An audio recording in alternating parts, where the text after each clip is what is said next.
الصلاة والسلام عليك يا رسول الله. الصلاة والسلام عليك يا حبيب الله. الحمد لله رب العالمين والصلاة والسلام على أشرف المرسلين نبينا مولانا محمد وآله وصحبه أجمعين. بسم الله الرحمن الرحيم.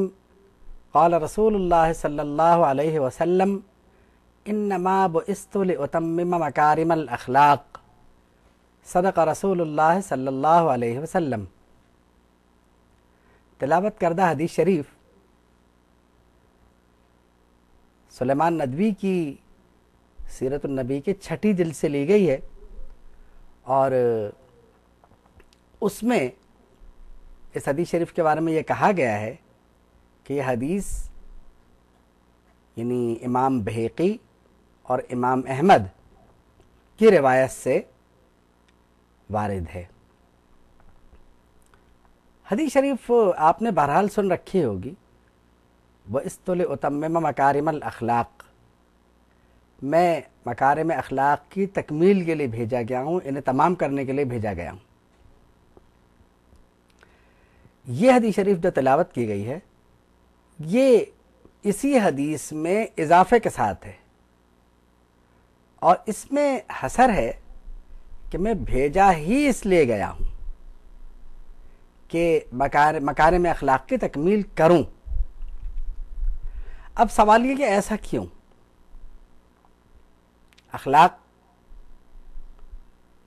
کن اصولوں کو کہتے ہیں، اخلاقیات کی تعریف کیا ہوگی، اور اس کا دائرہ کار کتنا ہے، یہ ایک بہت طویل ترین بحث ہے.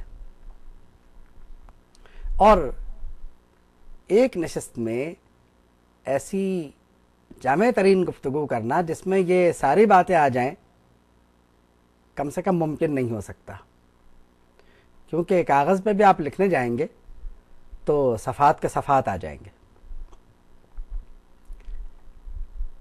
آپ اخلاق پہ سوچنا شروع کیجئے، اتنے سارے سوالات آپ کے ذہن میں آنا شروع ہوں گے کہ آپ خود حیران ہوں گے.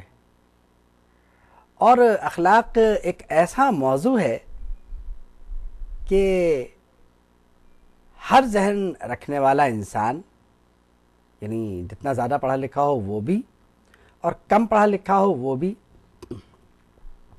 اور سطحی ذہن رکھنے والا انسان کوئی نہ کوئی رائے اس بارے میں رکھتا ضرور ہے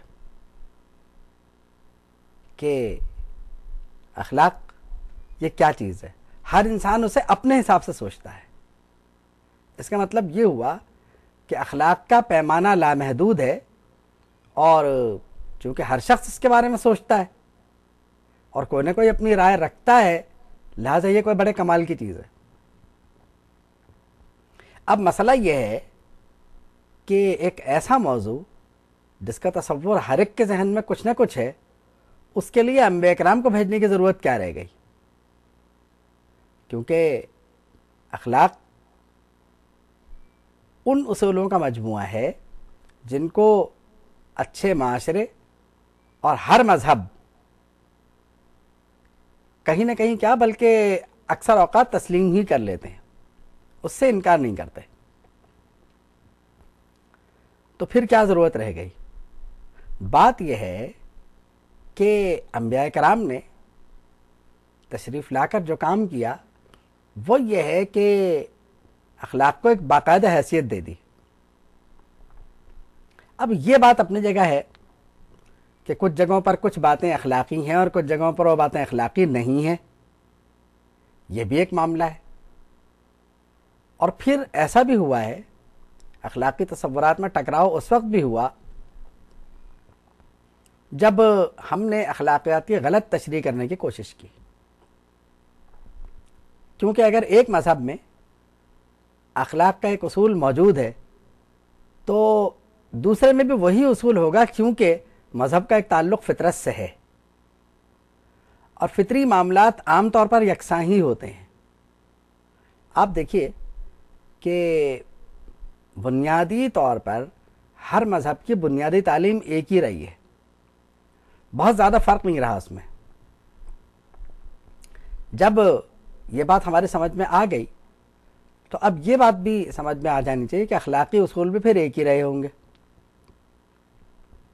مگر ان کے بگڑ جانے کی وجہ سے اور ان میں فرق آ جانے کی وجہ سے جو ٹکراؤ اور جو تضادات پیدا ہوتے ہیں ان کو دور کرنے کے لیے نہ صرف انبیاء کرام کو بھیجا گیا، بلکہ انبیاء کرام کی بعثت کا مقصد یہ بھی ہے کہ معاشرہ یعنی سادہ ترین اصولوں کے مطابق چلتا رہے.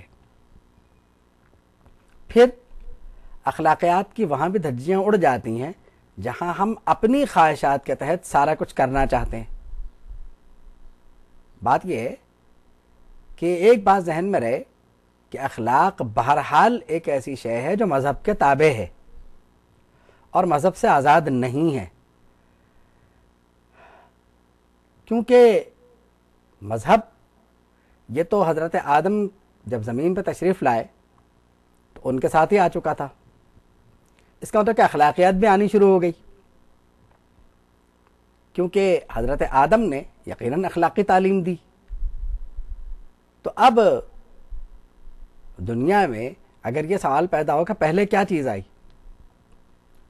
تو اس کا بہت سادہ جواب ہوگا کہ پہلے مذہب آیا پھر اخلاق آنے شروع ہوئے. کیونکہ جو قرآن مجید میں ایک آیت آتی ہے کہ جب حضرت آدم زمین پہ تشریف لے آئے فرمایا قُلْنَا اهْبِطُوا مِنْهَا جَمِيعًا، تم سب کے سب زمین پہ اتر جاؤ. فَإِمَّا يَأْتِيَنَّكُم مِّنِّي هُدًى، بس تمہارے پاس میری طرف سے ایک ہدایت آئے گی. فَمَن تَبِعَ هُدَايَ، جس نے اس کی اتباع کی وہ ہدایت پہ ہے.